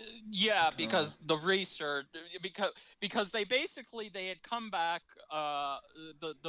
The one that we saw in theaters, most of it was reshot, and they had to do 70% more reshoots. So they brought in Cavill when he still had his mustache, because when he filmed Snyder's version, he didn't have the mustache. Oh, I see. Why not just keep those scenes? That's why the more I look at the behind the scenes of this movie, I feel like the more I get annoyed of it. That's the thing, people. Don't look at me as I'm hating this film. I'm just feeling like what we could have had. You know, the film we could have had, but it had to be changed because they wanted to be Marvel. Like, listen, I understand the MCU is big, like it's enormous. It's the biggest money maker in Hollywood. But if you're really going to try and compete with it, don't copy it. Just stand out. People don't want to see the same thing they've seen. They want you to stand out. Like, prove that you're better than this one. Yeah, no. Well, anyway, do you want to talk about the trailer? Because we actually got a trailer. Yes, so to wrap up my final point, so I was one of those people that I did hope for a Snyder Cut, but I didn't believe it existed until all the actors started saying, release the Snyder Cut. And I was a bit like, are they trolling us? And then the Harley Quinn show even trolled us a little bit. I was just like, okay, you're messing with my emotions here, DC. What are you doing? And then DC Fandome were like, okay, here's the trailer.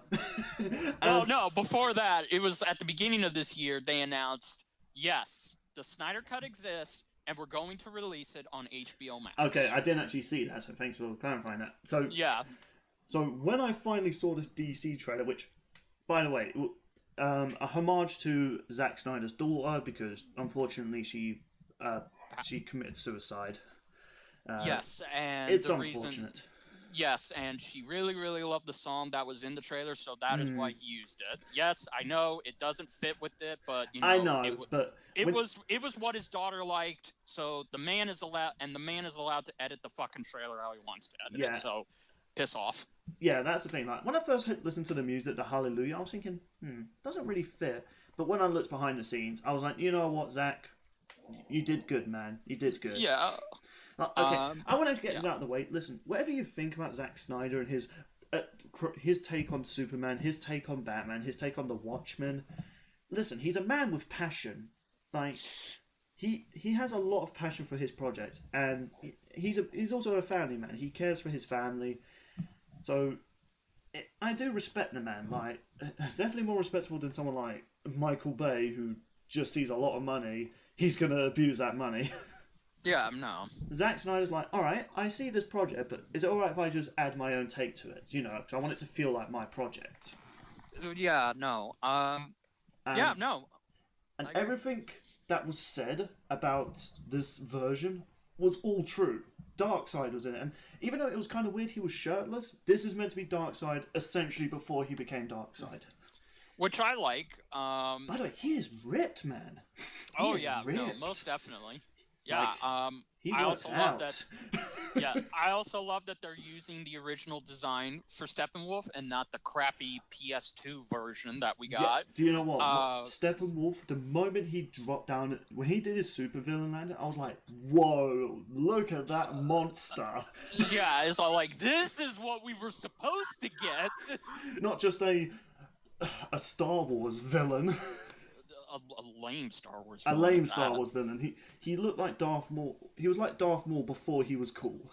That's Like, he didn't look intimidating. If you said, "Oh, this is the person who's invaded countless worlds and slaughtered billions," I'd be like, "Really? Granddad in armor?" Yeah, no. Just add some old man beard to him. He just looks like Grandpa in a nightsuit. This version, just from the little few seconds we had him on screen, holy crap, he looks intimidating. He looks like, yes, I have conquered worlds. I have obliterated entire species. Don't mess with me. Yes, no. I also love by the trailer too. I love that there are again. I believed that the Snyder Cut existed. I just didn't think it would ever come to light. But I'm so happy Warner Brothers and Zack are now together again, and they're giving him all of the resources they need, because the Snyder Cut for this project will have a budget of $70 million, and that's a lot less compared to the $300 million they spent on Joss's version. So it looks good. I love that there are also some things we saw in the deleted scenes, but they erased, like Barry getting his Barry using his powers to save Iris. Which I also like that she's in this. Yes, Cyborg's origin. So there, are you happy, Ray Fisher? You got what you wanted. Now shut up. Also, what I also liked, they made Batman look competent. Yeah, no, again. He's blocking freaking lasers and just shrugging it off like it's nothing. Okay, and that's another good segue. Thank you. Because again, most of the stuff we saw in Josh, that was all 75% reshoots, and basically, if the experience behind the scenes, it was terrible, because it drove Ben to alcoholism. It put him in a mental ill state. Like they wanted him. They didn't take care of his mental illness at the time, because if you're going to do a movie, you've got to think about your actors. Yes, like there were even, like, in the reshoots, if you look closely, you will see that Ben actually gained a bit of fat, because he did not want to work out because of the behind the scenes going on, because he was falling down the rabbit hole. But here, yes, these are the original shots he did, and it looks a lot better, and it does. So yeah, I love that it's Zack's Batman. Do you know what, actually, now that you mention it, Ben Affleck at the start of this movie's production was excited. He even showed that Deathstroke would be in it. He was like, oh, look what we got, people. And then now looking at it now, just as the film was continuing near its release, he just seemed like he was losing interest. He wasn't tweeting about it. He was just... Yeah, he nearly lost his life. And again, thank God that he's all better now. And he's agreed to work with Warner Brothers again. So, yeah, no. He's always had respect for Zack Snyder. He's always had respect for him. Yes, and I love that the actors look more confident in this version, Yeah. and and I love how badass they look. Because again, the great thing about this is it is confirmed that this will be a mini series, so it's going to be and it's going to be 4 episodes that all together make up a 4-hour movie, But they will be and uploaded on the same day, so you don't have to wait weekly for it. yes, and basically, um, and what I love is that they're gonna keep the plot from Josh's version, but it's only going to be part 1, and you see Superman come back. You see the League united, and they beat Steppenwolf, but now they're getting ready for the real fight. I love that, and I'm excited. And I'm not gonna lie, I don't. Will this movie be Will this movie be a masterpiece like everybody's been hyping it up to be? I don't think so. I think I just it'll want a be, good Justice League action yeah, movie. I want it to be good. That's it. I want it to just be adequate. If it's adequate, that's all I care about. If it is a masterpiece, though, do you know what? Big up to them. Yeah, no, exactly. And I'm also excited that it looks like that that some of the actors are actually going to come back and do and add more footage to this. So we're going to see Ben Affleck come back. We're going to see Henry Cavill. We're going to see Gal Gadot, and we're going to see Ray Fisher all come back one more time, and they're going to do some additional scenes for this movie. I'm sorry, for this miniseries. So we're going to get to see even more footage that wasn't already done. So yeah, no, I'm excited for this, but I'm just happy Zach's going to get some closure, and it's going to be closure for everybody. Is that your final piece of this? Yeah, no. Again, and I can't believe it's coming out next year. So Yeah. that's just insane, and I'm just hoping it's good. So yeah, no. Congrats to everybody involved, and thank you, Warner Brothers. Again, thank you for finally, just stepping down and just letting all of these people do what they want to do. Because this feels more like a fan film project than it does a mini series. All right then. So we're coming up to the nearly 2-hour mark. So I'm assuming you're finished with that, Richard? Yes, I'm done. Alright, so to finish up my point of this movie, this is looking like the Justice League movie I was excited for at first. Because when you look at the trailers before the first Justice League movie came out, it looks like 2 different movies. Yes. So I'm looking forward to it. And now I was kind of one of the few annoyed at first because it's like, oh, they're revealing so much about this version. But at this point, you've kind of already seen the movie and heard the stories, so... Yeah, no. It was kind of weird that they did show Cyborg's dad dying, which, spoiler alert, he didn't die in the first one. So when I did see that, I was like, whoa, that's shocking. Yeah. I really thought they would have saved that for the movie. And it also looks like the actors are putting in a lot of effort. Like, so when Cyborg's actors saw his dad die, by the way, his CGI looks much better in his Cyborg. Oh, God, yes. It just looks so obvious in the latest one, or the other one. But he actually looks like he's torn apart, like he's seen his dad die. Yes. Whereas in the previous one, his dad was held hostage. He was just like, okay, here's what we're going to do. It's like, mate, your dad is being held hostage. Be a bit more scared. Yeah, no. If my parents were held hostage, I'd be like, okay, we need to do something. Also, man, like, I guess Cyborg is now part of the I Have No Dad Club. Welcome to our club. Meanwhile, Barry's, I still have mine. Fuck you, Barry! He's just in jail. Also, my final thing I did want to say as well, we saw the Speed Force. We saw the Speed Force in live action. Again, I wish they saved that for when the movie released. But damn, does it look good. I don't like Barry's run. I'm still annoyed they still kept his weird run in. Like, I don't get that run. Like, it looks like he's trying to run and swim at the same time. It's like he's learning how to run for the first time. Yeah, like, come on. You could just do a normal run. Just just looks super fast. Yeah. Grant Gustin shows up. I'm gonna show you how to run for real by running in place and not moving my legs. So yeah, so a lot of things I'm excited about. I'm of course excited to see Darkseid.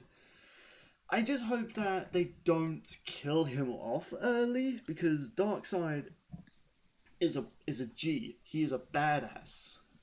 Yeah, well, I mean, If he's a really current villain, I just hope they don't give him the Thanos treatment where he's just in the background doing nothing. I want to see Darkseid get involved, because when he wants something done, if his minions fail, he doesn't like, alright, let me look for the next one. He's like, alright, I'll deal with it myself. He doesn't wait 10 years and like, right, okay, I guess I need to get involved now. yeah.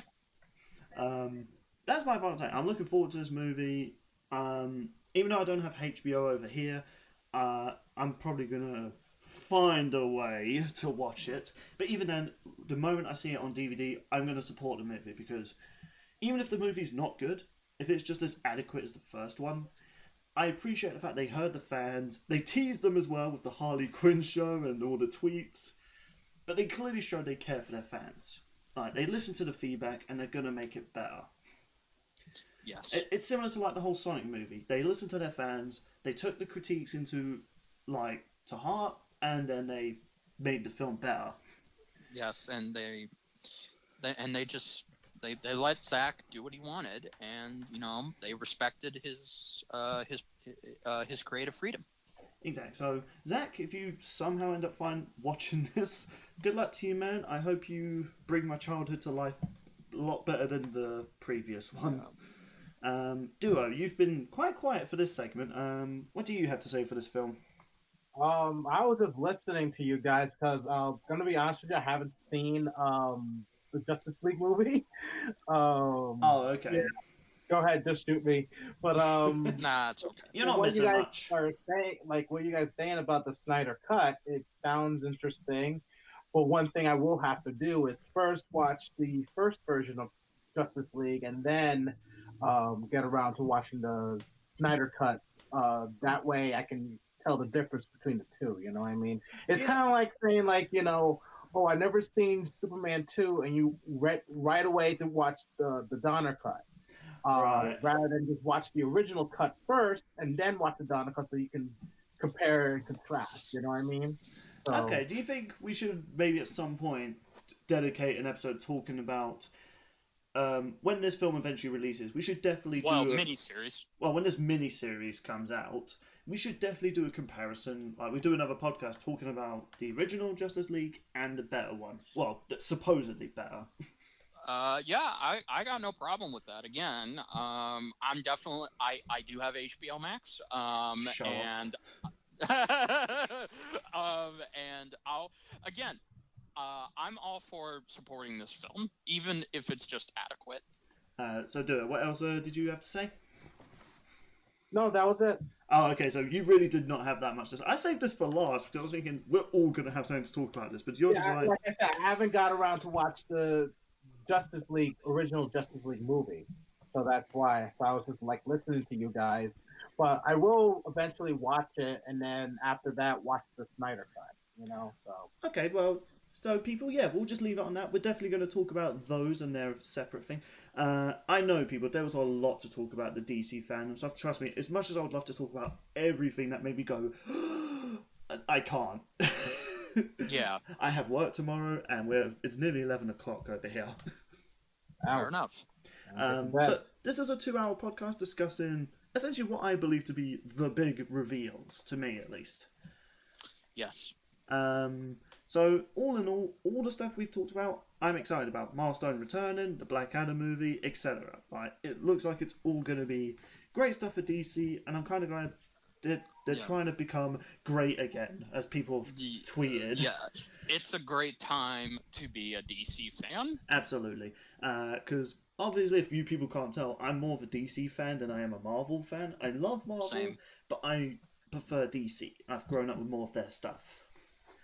Yes. So, and it just hit me, Bill. We don't have a top. We don't have a teaser topic for our next podcast. actually, we do. Please be under the Red Hood. Please be under the Red Hood. Someday, my Padawan. Someday. Come on! Sorry, Red. But the interactive Death in the Family movie comes out next week.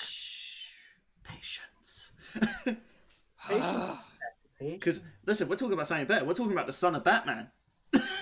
No! Yes. That's right, Rick. My man.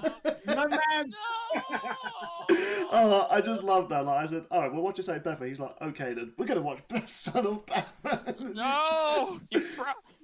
Don't do that to me, please. This is what you get for destroying the Death Battle podcast. I didn't destroy you. Come on. Okay, no, this was originally planned before the DC fandom stuff. Son of a bitch.